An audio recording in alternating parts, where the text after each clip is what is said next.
ফেরেশতাদের কাবা। আমরা যেমন মক্কায় কাবা, ফেরেশতাদের কাবা কিবলার নাম হচ্ছে আল বাইতুল মামুর, 7 আসমানের উপরে। এটা কত বড় শুনেন। প্রতিদিন বিশ্বনবী বলেন, প্রতিদিন এই আল বাইতুল মামুর ফেরেশতাদের মসজিদে 70,000 ফেরেশতা ইবাদতের জন্য চান্স পায়। প্রতিদিন কয় হাজার? একবার ঢুকে যে বের হয়ে যায় কিয়ামতের আগে দ্বিতীয়বার আর তারা চান্স পাবে না। আল বাইতুল মামুর ওইটা শেষ, এরপরে সিদরাতুল মুনতাহা, কি নাম? সীমান্ত বৃক্ষ। এটা আরো বড়, একটা বিশাল বড় বড়ই গাছ আল্লাহ বানাইছে।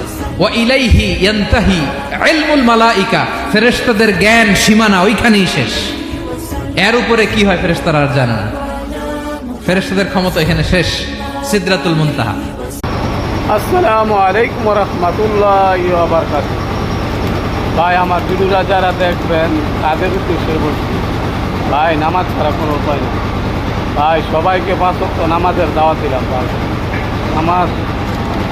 নামাজ ছাড়া পরকালে কোনো উপায় নেই। জয় যত কিছুই করি না কেন, 50 বার 60 বার হজ করি, জাকাত দিই, এটা কোনো কাজে আসবে না যদি নামাজ ওকে না হয়। ইনশাল্লাহ ভাই সবাই 5 ওয়াক্ত নামাজ পড়ার চেষ্টা করুন, যারা আল্লাহরে মানেনি। কিন্তু খ্রিস্টান বৌদ্ধ তাদের জন্য না, আগে আল্লাহকে স্বীকার করতে হবে এক, পরে তার সবার প্রথম নামাজ। টাকা থাকলে হজ, টাকা বেশি হইলে জাকাত দেবেন। রাখি, আল্লাহ হাফেজ।